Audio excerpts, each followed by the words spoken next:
66, Kari Shabé, primer reglón de los más anchos de todos, en la segunda palabra donde se encuentran los dos puntitos. Ashkehan.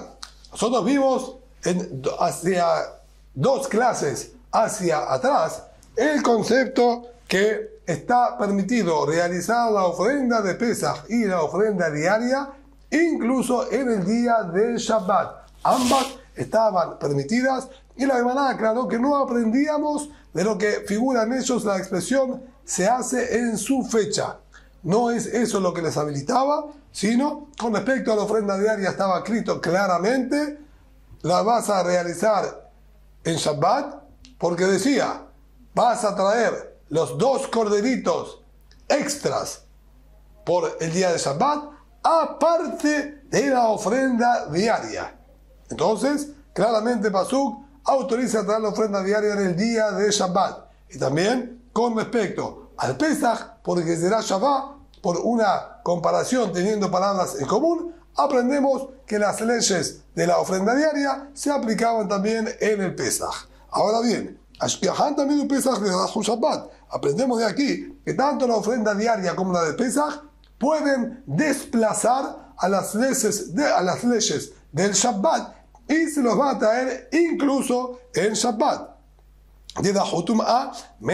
Pero ¿de dónde aprendimos también el concepto que incluso estando impuros se deben realizar estas ofrendas?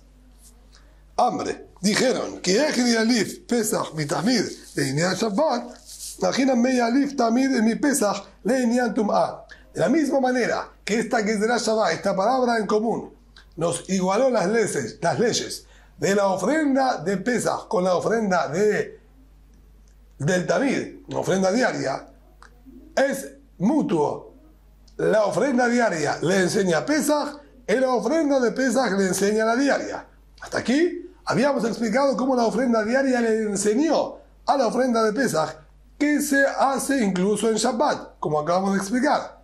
Ahora la Gemara dice que también la ofrenda de Pesach le enseña a la diaria. Así como la ofrenda de Pesach se realiza con impureza, incluso si estaban impuros, también la ofrenda diaria la vamos a realizar incluso que estén impuros. Y ahora entonces el interrogante es, ¿dónde está escrito en la ofrenda de Pesach que se la va a realizar incluso que estén impuros? Amar Rabbi Yohanan, dijo Rabbi Yohanan, de Amar que está escrito en el Pasuk, en la perashá de Behaloteja, Ish ki ietame la nefesh, una persona que esté impuro por algún muerto y no pueda realizar entonces la ofrenda de Pesaj, así continúa ahí el Pasuk, entonces quedará su obligación postergada hasta el 14 de Iyar, lo que nosotros conocemos como Pesach Sheni, que es la segunda fecha de posibilidad que dio Boreolam para realizar la ofrenda de Pesaj. Aquí es donde está escrita la fuente de este concepto. Quien estaba impuro, o como sigue siendo Pasuk, o que estaba distante y no podía hacer la ofrenda de Pesaj, la va a traer el 14 de Iyar. Ahora bien, el Pasuk aclaró y dijo, Ish, que es también un hombre que esté impuro. ¿Para qué tuvo que aclarar un hombre? Ish nidhal Pesach Sheni, ven sipur nidhal Pesach Sheni. Para enseñarnos solo un hombre particular. Personas particulares que se hayan impurificado no van a realizar el Pesaj por su impureza. Pero si es el público entero que se impurificó, o su gran mayoría, ellos no quedan postergados y la van a traer incluso con impureza. Esta sería entonces la fuente de este dictamen, que el Sibur, si el público está impuro, igualmente van a realizar la ofrenda de Pesaj, ya que la Torah aclaró, solo el particular que se impurificó queda postergado. En la Abde Betumá, sino el público lo va a realizar incluso con impureza. Y de ahí aprendemos para la ofrenda diaria. Amar le Rabbi Shimon ben Lakish le dijo Rabbi Shimon ben Lakish le Yohanan, iba, digamos, Ish nidha le Pesach Sheni, Sibur let leuta cantar. Quizá es verdad que la Torah especifica solo el particular, pero quizá la intención de la Torah no es para ser más permisivo con el público, sino para ser más estricto con el público. Solo el particular que se impurificó tiene la posibilidad de hacerlo luego en Pesach Sheni, el 14 de Iyar. Si se trata del público, han perdido toda posibilidad y quedaron sin el cumplimiento del precepto. Lo de Pesach Rishon no lo van a poder hacer en Pesach Rishon el 14 de Nisan, de lo de Pesach Sheni, ni tampoco en la segunda posibilidad del 14 de Iyar. Quizá esa es la lectura de la Torah. ¿En qué te basas tú, Rabbi Yohanan, para determinar que al público le habilitó y le permitió hacerlo con impureza? Amar Bishmo Melakish, me dijo el Bishmo Melakish, Meaja. De aquí, de donde yo voy a decir, es la fuente de este dictamen, que el público sí lo puede hacer con impureza. El Pasuk aclara y advierte, deben echar y enviar del campamento de los Yudim a todo aquel que esté con la impureza del tzarat, una impureza que surge en el cuerpo de una persona en forma de manchas, etc. De Holzab, también todo aquel que está impuro por secreción prostática o emanación de sangre en la mujer, de y todo aquel que se haya impurificado por un muerto. La Torah aquí describe 3 tipos de impurezas distintas. 2 que son propias del cuerpo de la persona, las manchas en su cuerpo y la secreción prostática, y una tercera que es la del muerto, que se genera por algo externo a él. En su cuerpo no hay ninguna fuente de tuma, se contagia por el muerto que es externo a la persona. Ahora bien, ¿para qué la Torah tuvo que detallar estas 3 fuentes de impureza? Y era suficiente con que diga que debemos echar del campamento a quien se haya impurificado por un muerto, y más aún vamos a tener que echar quien está impuro por secreción prostática o por tener las manchas en su cuerpo, ya que si incluso cuando se trata de una impureza contagiada de afuera, la Torá nos está exigiendo, échalo, sácalo del campamento, más aún aquellos que tienen una impureza mayor, como es la del Zab y del Metzorah. Y yo voy a explicar, si los que están impuros por un muerto deben ser echados del campamento, los que están con secreción prostática y manchas en el cuerpo, no más aún, sino, ¿por qué entonces la Torá tuvo que agregar, aparte del impuro por el muerto, tuvo que agregar al impuro por secreción y por manchas en la piel? Sino,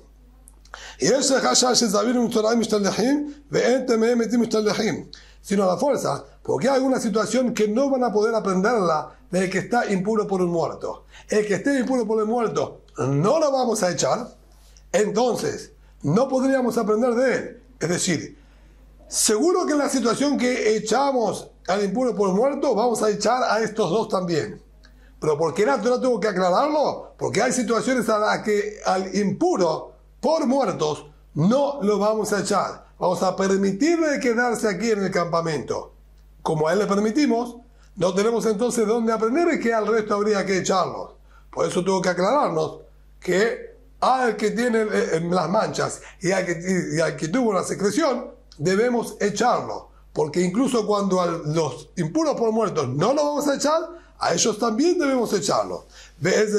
¿Y cuál es esa situación en la que el que está impuro por un muerto no lo echamos y le permitimos que se quede dentro del Bet HaMikdash y que pueda realizar los korbanot de Pesach Abba Betum'a? A la fuerza está haciendo referencia a la ofrenda de Pesach, que se la va a poder traer incluso que estén impuros.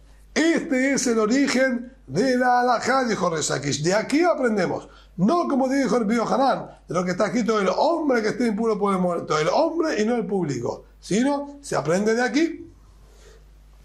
Amar Abayé. Sin embargo, Abayé no se convenció con esta explicación de Resh Lakish. Y aquí, si es como tú estás diciendo, Limaname Yamer Zab, que diga el Pasuk entonces, y numere solamente a 2, quien se impurificó por un muerto y quien está impurificado por secreción prostática, deben ser retirados del campamento. Y no necesita ser mencionado el que tiene manchas en la piel. ¿Por qué? Vani Omar, yo voy a decir el siguiente análisis, es sencillo. Zav Mishtaleach, Mestoralo Koshiken, quien tiene secreción prostática, lo echamos del campamento. Quien tiene manchas en la piel, que su impureza es la mayor, no más aún que lo tenemos que retirar del campamento. ¿Por qué entonces fue nombrado también el que tiene manchas en la piel?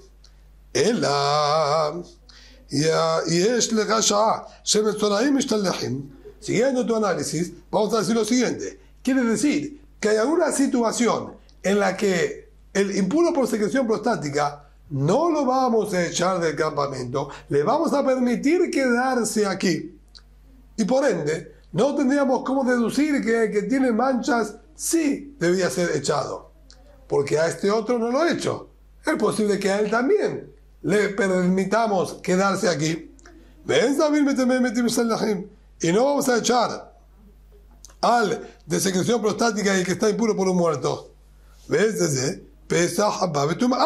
Y voy a explicar que se refiere al Pesaj que se trae estando impuros. Es decir, el hecho de que aclaró también al Zav, al que tiene secreción prostática, me va a llevar a la conclusión que aquel que está impuro por un muerto y aquel que está impuro por secreción prostática, les voy a permitir quedarse y no los voy a echar. ¿Cuándo les voy a permitir? Cuando sea el 14 de Nisan y ellos se den con estas impurezas, siendo la mayoría del público, les voy a permitir realizar la ofrenda de Pesaj con impureza.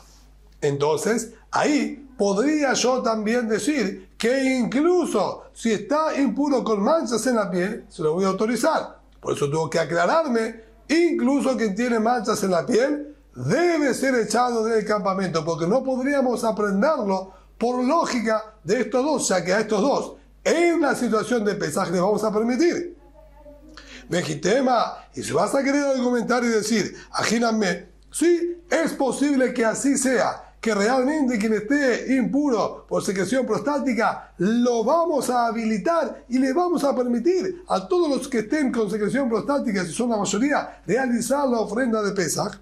Veatrán, la Mishnah dice claramente, Pesaj abba betum'a, lo yochlu mimenu. Aquel Pesaj que se lo trajo incluso con impureza de un muerto, lo yochlu mimenu, no pueden consumir de él zavim de zavot, ni los que tuvieron secreción prostática, ni las mujeres que tuvieron emanación de sangre no en periodo menstrual, ni dot, veyoldot, tampoco la mujer que menstruó, tampoco la parturienta pueden consumir de esta ofrenda de Pesaj, incluso que esta fue hecha con impureza.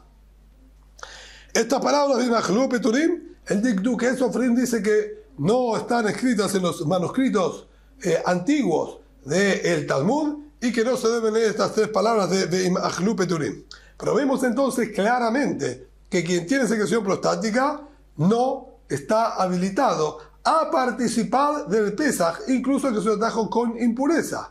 Quiere decir que la impureza de secreción prostática no habilita el consumo y la ofrenda del Pesaj. Entonces, nuevamente vuelve la pregunta a las palabras de Reish Lakish. ¿Por qué entonces la Torá aclaró? El que tiene secreción prostática, el que tiene manchas en la piel y el que se purificó por el muerto. Amar Abayé, si lo dijo Abayé, no comparto la de Reish Lakish. Leolam Mikra Kamma. Vamos al pasuk inicial, como dijo el Biohanan. Ish, el hombre que esté tamé por una persona, no va a realizar la ofrenda de Pesaj. El público que está impurificado por muertos, ellos van a traer el Korban Pesaj incluso que están impuros. ¿Quién? Y a la pregunta que había planteado Reish Lakish, quizá la intención de la Torá es al público privarle por completo de la ofrenda de Pesaj, no la van a traer con impureza y no se le da opción de un Pesaj Sheni, de un segundo Pesaj. Si fuese así, Ish que diga un hombre que está impuro. Suficiente. No debería haber aclarado la Nefesh. La Mali, ¿para qué aclaró que estaba impuro por la muerte de una persona? Que diga que es la persona que está impura. Suficiente. El que está impuro, que no practique el Pesaj Rishon y que lo traiga el 14 de Iyar en Pesaj Sheni. ¿Por qué tuvo que aclarar específicamente que se impurificó por la muerte de una persona? Legitema. Hay la nefesh de Ajiu de Ata. Vamos a querer quizás decir, lo que la Torá agregó, que se impurificó por un muerto, es para recalcar, que solo quien está impurificado por un muerto, le damos la opción de traer un segundo Pesaj el 14 de Iyar, pero a otro hombre que esté impuro, a otro particular que esté impuro, no le vamos a permitir. No es correcto, dice la Emara. De Atania, tenemos estudiado una braita. Yahol, lo llevó sin Pesach Sheni en la Tememetim. Es posible que los únicos que fueron habilitados y se les dio la opción de traer una segunda posibilidad de Pesach el 14 de Iyar sean solamente quien está impuro por un muerto o quien estaba distante y no podía llegar hasta el Bet HaMikdash. Zabin, un Metzoraim, quien tuvo secreción prostática, un particular, no el público, particular, que tuvo secreción prostática, o que tenía manchas en el cuerpo. Hubo alenidot, o hombres que estuvieron con mujeres impuras por menstruación, que él también se impurifica con su relación. Menay, ¿de dónde sabemos que también ellos están habilitados a traer una nueva ofrenda de Pesaj el 14 de Iyar? Tamuromar, ish. A eso Pasuk dijo, ish, hombre. ¿Para qué recalca dos veces hombre? Para incluir a distintos tipos de personas, distintos hombres que se hayan impurificado de cualquier manera que sea. Entonces, si nosotros ya de las palabras ish, aprendemos que cualquier tipo de impureza que esté en el cuerpo de la persona se le habilita al ser Pesach Sheni. La nefesh de Katabra Hamanada Malí. Entonces, ¿para qué la Torá tuvo que aclarar puntualmente y específicamente en esa situación que se impurificó por el muerto? Si no depende de la impureza del muerto, depende también de manchas en la piel, de secreción. Todos ellos también están habilitados, porque entonces tuvo que aclarar por el muerto en la Ajikamar. Sino, la lectura del pasuk es la siguiente: Ish nidha le Pesach Sheni, ve'en tzibur nidha le Pesach Sheni. La Torá aclara, solo el particular va a traer Pesach Sheni. El público no trae Pesach Sheni. ¿Qué sí va a hacer? Va a traer con impureza. El abde betum'a. Eso sí, cuando le habilitamos al público a traer el Korban Pesach, incluso que estén todos impuros, si había impureza solamente por el muerto. La abde, pero por otra impureza no. Es decir, el hecho de que la Torá tuvo que aclarar también a nafesh, impuro por un muerto, que era innecesario, porque ya dijimos, con cualquier impureza le habilitamos, sino lo que aclaró impureza por el muerto es para que digamos, el particular por el muerto es que le permití. Al público por el muerto no le permito traer el Pesach Sheni, le digo que lo hagan ahora mismo. Para eso aclaró el tema de el muerto. Entonces, quedaríamos en la conclusión que tanto el Rabbi Hanan como Abayé comparten que la fuente de esta alajá, que el Tzibur hace Korban Pesach incluso estando todos impuros, es de lo que está escrito Ish ki también la nefesh. El particular hace Pesach Sheni, el público lo hacen todos ahora mismo. Y así como la ofrenda de Pesach hacemos con impureza, también la ofrenda diaria la vamos a hacer con impureza, porque fueron aprendidos por la Gezerá Shabbat, comparados uno con el otro a través de la palabra en común, para aprender uno del otro. Amar Abjistá, aprovecha la Gemara y nos dice, ya que entonces estamos hablando de los impuros, podemos aprender un detalle más. Dijo el Abjistá, que esa persona con manchas en la piel, que entra a la zona que está restringida y prohibida para él. La Gemara aprende que el que tiene manchas en la piel es el mayor nivel de impureza y no tiene acceso a ninguna ciudad de Eretz Israel. Cualquier ciudad amurallada de Eretz Israel está prohibida de ser habitada y que ingrese en ella una persona impura con manchas en la piel. Sin embargo, si él entró dentro de los límites prohibidos para él, patur, no se le van a aplicar los latigazos correspondientes por transgredir una prohibición. No pueden impurificarlos los campamentos, y él lo está impurificando. Hay que aplicarle castigo como corresponde a cualquiera persona que transgrede una prohibición. Patur, igualmente está exento. Aquí la Torah dice, solo habitará fuera del campamento, será su morada. ¿Qué es Badad? Solo, solitario. Fuera del campamento es su asentamiento. Hakatuni Tekoli, hacia la Torah le solucionó la prohibición con una orden positiva. Una de las reglas que nos enseñan nuestros Jajamim a lo largo del Talmud es que toda prohibición que es rectificada con una mitzvah positiva no se castiga con latigazos a quien transgreda la prohibición. Aquí, si bien está la prohibición de no impurificar el campamento, sobre él recae la obligación de habitar solo fuera de la ciudad. Es una orden que viene a corregir la falta que tiene este hombre de estar dentro del campamento. Cuando él sale y se retira, cumple con esta orden, corrigiendo la prohibición, y por eso no le corresponde recibir los latigazos. Así explicó Rav Chisda. Estiven, le preguntaron a Rav Chisda, está escrito en la Baraitá, Metzorah shenichnas lifnim mechinzato be'arbaim. Una persona con manchas en la piel que entró a la zona prohibida para él, le corresponden hasta los 40 latigazos. El hombre con secreción prostática o la mujer con emanación de sangre, no en época de menstruación, que entraron a la zona prohibida para ellos están vedados un nivel menor. Ellos pueden estar en toda la ciudad, dentro de la ciudad, pero no pueden acercarse y entrar al Har HaBayit, al monte donde está construido el Har Sinai. Tienen restringido el acceso. En la ciudad pueden estar, pero no pueden estar en el monte, lo que sería el Mahané Leviá, la zona correspondiente a los Leviim. Si entraron al Har HaBayit, a Be'arbaim, les corresponde los latigazos. Betamemet, mutar le carece Mahané Leviá. En cambio, quien se purificó por un muerto tiene habilitado el acceso incluso en el monte del Har HaBayit. La prohibición para él es solamente dentro del Bet HaMikdash, pasando el Shar Nicanor, los portones de Nicanor, en la zona donde se encontraba el Mizbeach. Solo de esa parte él está echado y tiene prohibido el ingreso. Velota Memet Bilbad, Amru. Y no solamente el que está impuro por un muerto puede entrar al monte, ¿sí? Y hasta el Ezrat Nashim incluido de acuerdo a las leyes de la Torah.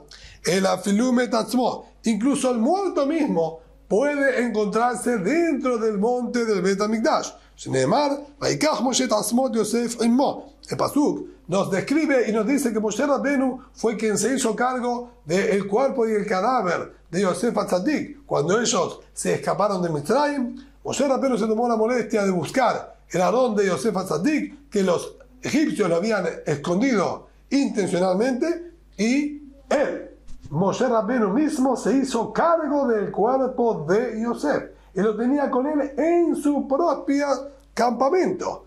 El campamento de Moshe era de los Levim, Moshe era un levita. Quiere decir que en toda la zona de la Har HaBayit, que corresponde a lo que era el campamento de los Levim en el desierto, está permitido que se encuentre ahí el muerto en sí mismo. Entonces, vemos claramente de esta baraitá que sí hay castigo o latigazos al hombre con manchas en la piel que está dentro de la ciudad. Pasó por la prohibición de no impurificar el campamento y le corresponde latigazos. ¿Cómo es que tú, Rav Chisda, has dicho que no se le dan los latigazos? Tana Ehi. La Gemara nos aclara, entiéndelo, esto es una discusión que hay entre los tannaitas. ¿Es verdad? Tú acabas de mostrarnos la baraitá, aquella fuente externa que demuestra que sí corresponde latigazos. Pero no es una opinión unánime. Hay discusión y Rav Chisda tomó la determinación como la opinión que permite, o mejor dicho, que no tiene castigo. De Tania, como tenemos estudiado, Badad Yeshev, Levado Yeshev, solo debe estar habitando, apartado de todos. Ningún otro tipo de impuro, sea por secreción, sea por muerto, no pueden estar con él. Él va a estar absolutamente solo. Es posible entonces que al que tiene manchas en la piel lo apartamos a un lugar que él quede solo. Pero quien está impuro por secreción o quien está impuro por un muerto, quizás a ellos sí les restringimos el mismo lugar y pueden estar ellos conjuntamente en el lugar que la Torah les permitió. No tienen que estar solos. ¿Es posible que sea así? El Pasuk nos habla de que no impurifiquen el campamento, que no impurifiquen el campamento, y luego dice que no impurifiquen los campamentos de ellos. Todo dicho de una manera en plural. No hay una diferencia en expresiones. Maharam sería el campamento que pertenece a ellos, a los dos. Mahaneem serían los campamentos de ellos, que cada uno tiene su propio campamento, cada uno tiene su propio lugar de donde fue restringido y prohibido de ingresar. Liten mahanelazé u mahanelazé, diver viuda. Sino, el pastor nos está enseñando que cada uno tiene un nivel y una limitación distinta. Quien está impuro por tener manchas en la piel tiene que estar por completo fuera de la ciudad. Quien está impuro por secreción prostática puede estar dentro de la ciudad y no puede estar en el campamento de los Leviim, que dijimos sería lo similar a el monte del Bet HaMikdash. Y quien está impuro por un muerto puede estar incluso dentro del monte, no puede estar adentro del Bet HaMikdash. A cada uno le ponemos entonces un campamento distinto como límite y permiso. Así estudió el viuda. Por otra parte, el Bishmon Omer, Bishmon dijo en Ozarich, no necesitamos un pasuk que nos enseñe esto. Haego Omer, ya pasuk dijo claramente, van a echar del campamento a todo hombre con manchas en la piel, a todo quien tiene secreción prostática y a todo el que está impuro por un muerto. Y dijo sobre esto, ¿sí?, Rabbi Shimon, analizando las palabras del pasuk. Yomar Tamemet, Veal Yomar Zab. Que la Torah me nombra solamente que tenemos que echar a que está impuro por el muerto, que es, como vimos recién, el nivel de impureza más liviano. Quien se contagió de impureza, como no es una impureza propia, él no es el fabricante y generador de la impureza, su impureza en este aspecto es la más liviana de todo. Y si incluso, teniendo una impureza más liviana, lo debemos echar. Ani Omar, yo voy a decir, si echamos a quien está impuro por un muerto, ¿lo vamos a echar a quien emana secreción prostática de su cuerpo? La manera de Marzab. Entonces, ¿por qué fue mencionado igualmente el Zab? Iten lo mahaneshenia, para decirnos que él tiene otra restricción. Tú vas a echar a que está impuro por un muerto, pero ¿de dónde lo vas a echar? Lo vas a echar del lugar del Bet HaMikdash. No puede estar dentro del Bet HaMikdash. Coincido que tampoco puede entrar quien haya secretado un líquido prostático de su cuerpo. Él tampoco va a poder estar, porque él es más impuro que el muerto. Pero le permitiríamos, de acuerdo a esto, estar en el Arad Bait, en el monte del Bet HaMikdash. Por eso la Torah tuvo que aclararnos, hay que echar también a quien tuvo secreción prostática, para agregarle una zona más que para él esté prohibido. Entonces avanzamos un paso más y a él le pedimos que se retire también del monte. Y que nombre solamente al de la secreción prostática y no es necesario que nombre al que tiene manchas en su piel. Y yo voy a decir, si quien tiene secreción prostática lo echamos, quien tiene manchas en la piel, no más aún que lo tenemos que echar. La manera de llamar Metzorah, sino porque fue nombrado el Metzorah, para decir que él tiene un lugar más del que va a ser echado. Al Zab lo echamos también del monte. Ni hablar que a quien tenga manchas en la piel lo vamos a echar también de ahí. Pero le permitiríamos entonces estar en el resto de la ciudad. en el Mahané Israel le permitiríamos. Por eso tengo que aclarar la Torá. Quien tiene manchas en la piel debe ser echado, porque también de ese tercer campamento debe ser echado y queda por completo fuera de la ciudad. Entonces, si ya de aquí mismo aprendimos que él es echado fuera de los 3 campamentos, que llegó a mano Badad Yeshev, cuando Pasuk entonces aclara, Badad Yeshev, él tiene que estar habitando solo afuera. ¿Para qué tuvo que hacer la aclaración? Ya llegamos a esa conclusión con las palabras que escribió el Pasuk anteriormente. Por lo menos el Rabbi Shimon así estudia y analiza el Pasuk. Sin que me diga, habita solo fuera del campamento, ya lo sé. Sino, acá tú ni te cole hace. Sino aquí vemos que el Pasuk lo que le puso es una solución. Yo ya sé que tú tienes que estar fuera de los 3 campamentos. Si has entrado, tienes una orden de irte solo. Y con eso rectificas la prohibición que estaban transgrediendo. Y por eso es que no se le aplican latigazos. En cambio, la primera opinión, que fue la de Rabbi Judá, lo estudió de esta manera. Él necesitó el pasuk de Badad Yeshev para aprender que el que tiene manchas en la piel tiene que estar afuera. Y si aprendió y utilizó el pasuk para eso, no tiene cómo aprender que hay una orden que rectifica la prohibición. Vemos entonces que Rabbi Judá y Rabbi Shimon discutieron exactamente en este punto si la orden de debes estar solo corrige el isur, la prohibición de no impurificar el campamento.